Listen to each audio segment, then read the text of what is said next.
So what I say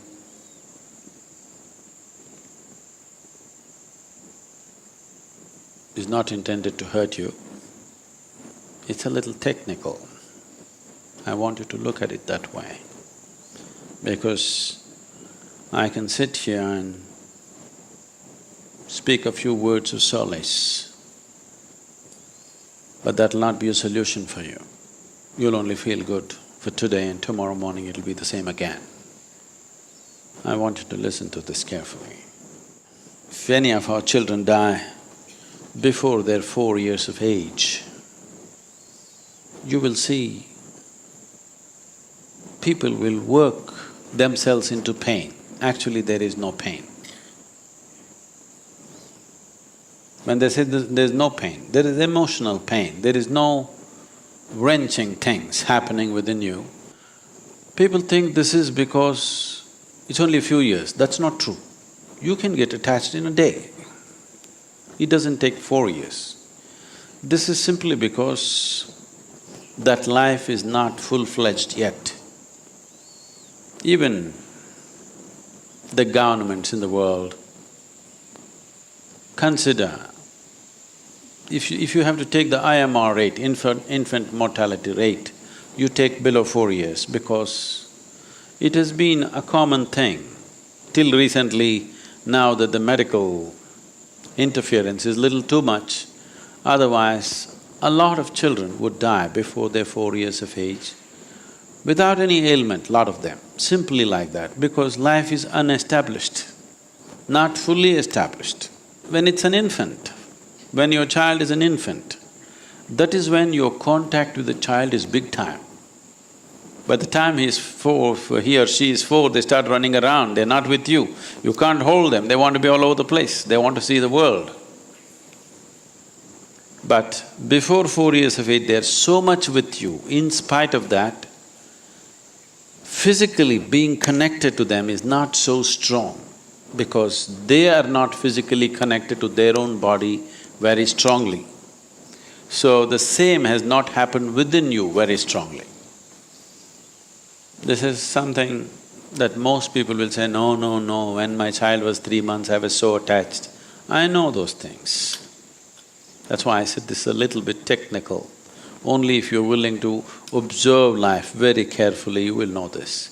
Emotionally, if you look at it, on the first day of the child being born, you were very much attached. Even before it's being born, you're attached, isn't it? Physiologically, your connection with the child increases in a dramatic way after the child crosses somewhere between 40 to 48 months. At that time, your physiological connection with the child becomes much more immense, and it is happening in your body. Something is happening in your body which most people don't decipher. They experience something happening with them before 4 years. After 4 years, child is a problem, where is it going, where is it, school admission, this one, that one, you know. Because of other engagements, they miss this experience, otherwise at that time something clicks because that being and that body clicked in approximately 40 to 48 months after its birth. When that clicks in, you come to a certain ease because it becomes a part of you, you don't have to consciously hold it. A natural holding is happening. If a child dies young, before 4 years, they will be disappointed, emotionally disturbed, but not grief-stricken. This is not because of duration at all. This is because still that being has not connected with that body. And you must understand, you are only a provider of the body. You cannot create a being. It is not in human hands to create a being. You only provide it a body, you facilitate a body.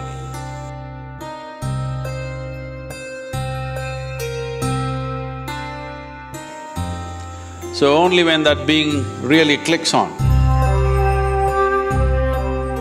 to the body that you provided, something clicks on within you and occupies a certain space. It occupies a certain space within your own system. If we just check somebody's energy, we know whether they have had children or not. You go to a local astrologer, for 25 rupees, he will tell you how many children you have, whether they're surviving or not surviving, even what their names are. For 25 rupees, I'm telling you, that's half a dollar. They'll give you a brief synopsis of your children, their characteristics, their names, everything. Because it occupies a certain space within you, and if you're willing to observe, it is very much there. Now, this connection, this physiological connection is very strong till the child becomes 21. After 21, it starts dissipating once again. This is a beautiful natural system of caring for the offspring, bringing it up, and also being capable of releasing it when you have to. If somebody comes to me and says, "Bless my children," I'll ask, how old are they? If they're below 21, we really bless them. If they're over, we banter with them, joke with them and send them. Because it's no use. It's no use blessing you for your children if they're over 21 years of age. We will have to bless them, they're individuals by themselves. If they're below 21 years, you can bless a mother or a father and have a deep impact on the child. But if they're over 21, they have to come by themselves. Blessing the mother, blessing the father is of no consequence or great significance. It's only emotional significance. This should not happen to anybody, but it happens. Nobody should die before their children die. It's always best we die before our children die. That's how it should be, the natural order of life. Sometimes it does happen. It is happening to somebody or the other every day. Most people believe it'll never happen to them. It's not so. It can happen to anybody. Now that it's happened to us, it is best. Before it happened, we could have done anything to save that life. Once it's happened, it's time to look. It's time to look deeper within yourself and understand what this whole process is, how profound it is, at the same time, how binding it is and how liberating it can be. In India, people desperately want to have a son. The reason why they want to have a son is, today the social situations have changed, the technological and travel capabilities of people have changed. Otherwise, when they come of age, the girl gets married and goes to somebody else's house. If you die, she may not be able to come because she has to walk. She need not be in America.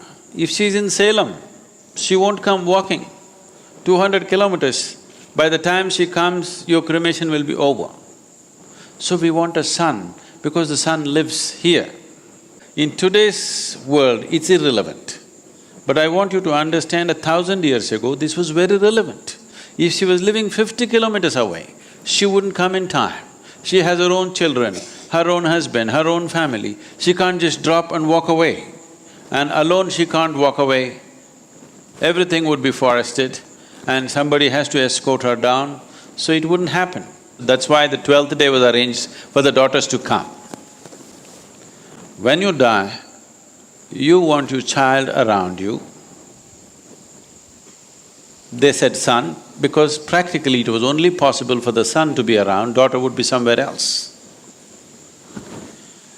The reason why a child should be around is, there are methods to make use of that little pocket within you.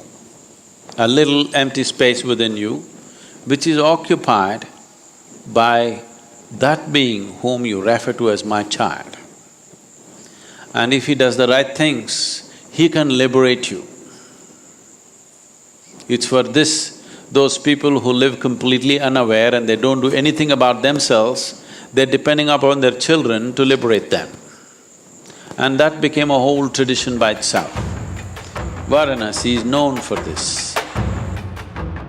People come either with their aged parents who want to die in Kashi, or they have just died with the ashes and whatever else they come, because they somewhere understand they could liberate them. But today, there are very few people who know how to do these things properly.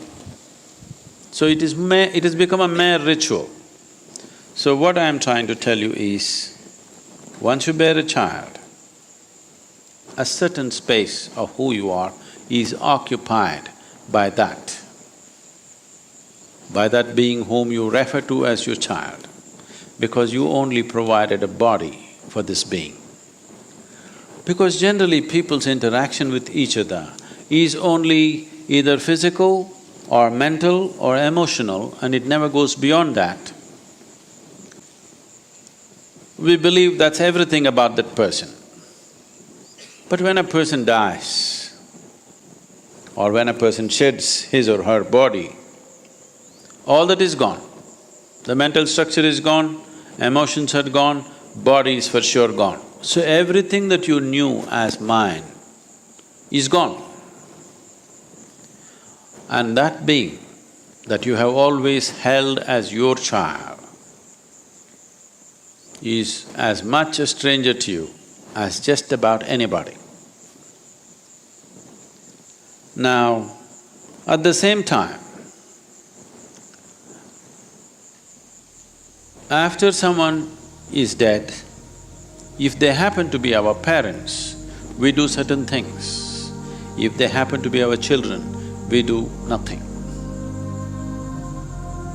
Because you have a little space occupied by the quality of that being. But they don't have that little space occupied by you. You cannot occupy the future generation. The future generation occupies a little space in the past, but the past generation will not occupy and cannot occupy in the very nature of things in the future generation. Because of this, as a child grows and becomes close to 21, you look at them, they look like absolute strangers. You can't believe, did you bear them? Are they your children? Is this the same little baby that I brought up? Can't recognize what they're doing, because you do not have an abode in them, but they have an abode in you. So if you want to influence your children, don't try to do too many things with them. You must be able to identify where this space is. If you keep it in a certain way, things will happen okay. This is a remote control that a parent has about the child. So if you want to influence your child, within the first 11 days that you have come, Kala Bhairava Karma definitely does something significant.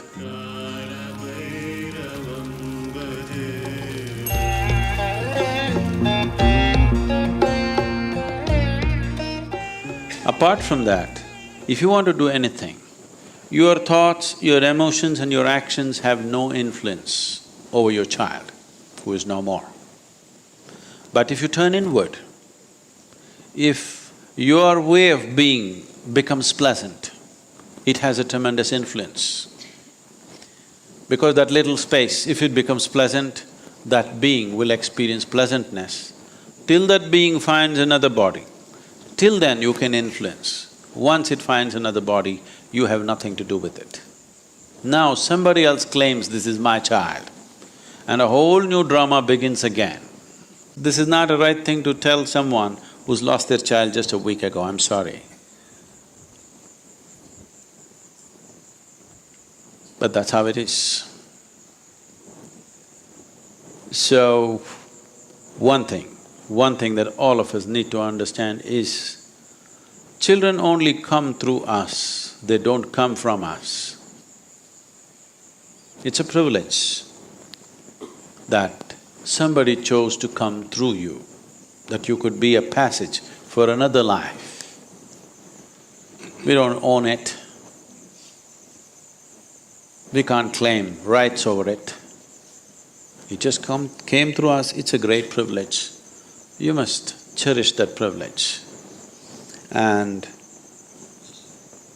your daughter, from the moment she was born to you, and for some unfortunate reason, whatever has happened, till then, in so many ways, many ways, which one may not realize at that time, but now if you look back, in so many ways she enriched your life, isn't it?